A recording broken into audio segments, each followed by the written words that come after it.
Hey guys, this is Rocking3 bringing another live commentary Forza 5. This is going to be another March Madness parts and tune. This is going to be an S-Class Saleen S7.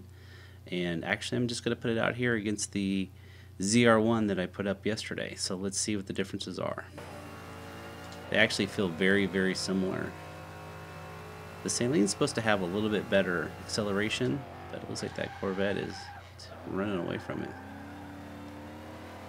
I need to drive the Saleen a little bit softer. It has really, really good brakes, and I was counting on using that against the Corvette.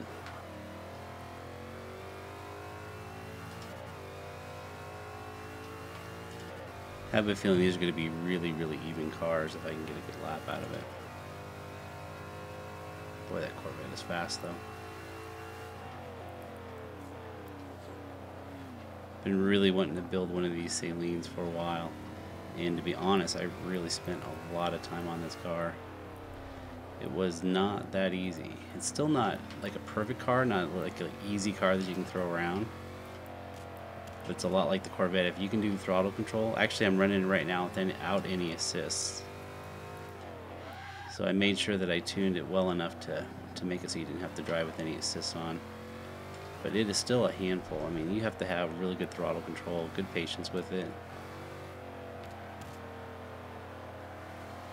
I think it might even handle a little bit better than the Corvette. It's supposed to have faster acceleration too, but that Corvette is really, really fast. But yeah, I'm definitely holding the corners a little bit better with the Saleen. And I kind of messed it up early too, so you gotta kind of give the Saleen kind of a break here. I definitely am out braking that Corvette.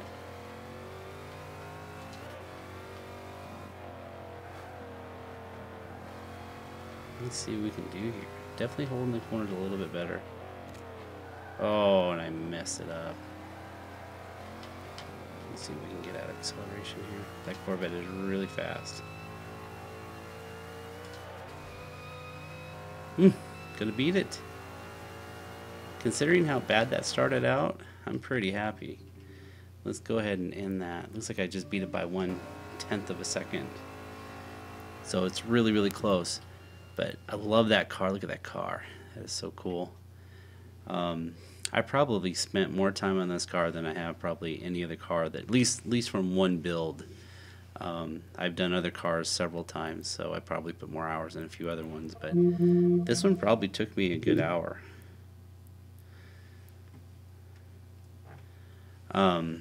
So I'm going to get to the parts bin here, and we go through the parts and the tune. You can see I haven't raced it a lot. I just finally got it up to level 2.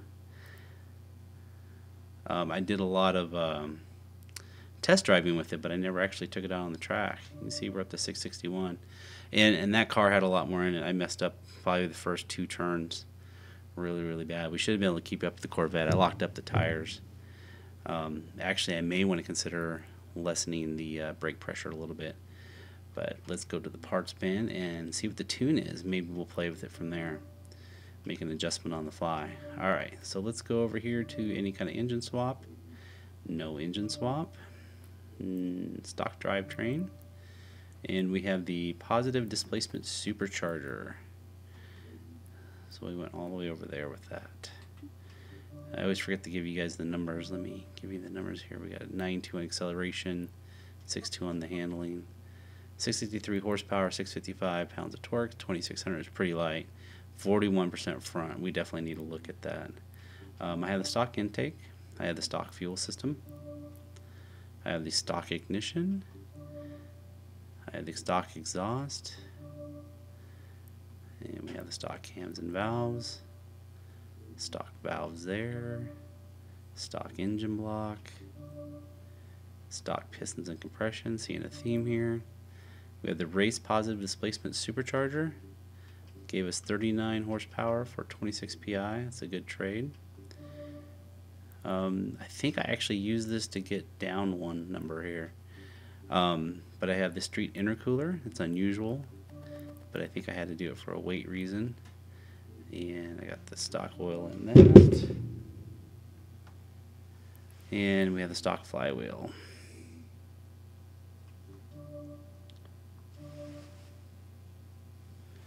We have the race brakes. We have the race springs. See how low that thing is. We have the race front and rear anti-roll bars. We have the race chassis. We have the race weight reduction. Basically made this, try to make it as handling as possible is what I end up doing. I have the stock clutch. I have the sport transmission. I have the race driveline.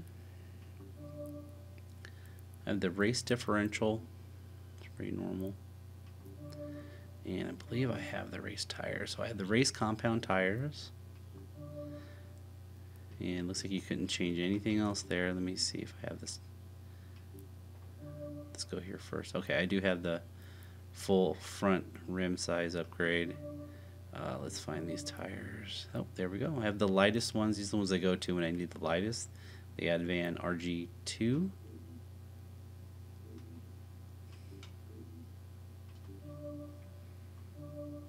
I have the front Forza spoiler, and I have the rear Forza spoiler. Alright, let's go to the tune. I'm interested to see that brake pressure. Back to my normal 27.5 on the tires. 420, and I don't remember what track I tried that on, but it wasn't this one. But it worked pretty well. Camber's really high on this one, -3.0 and -2.5.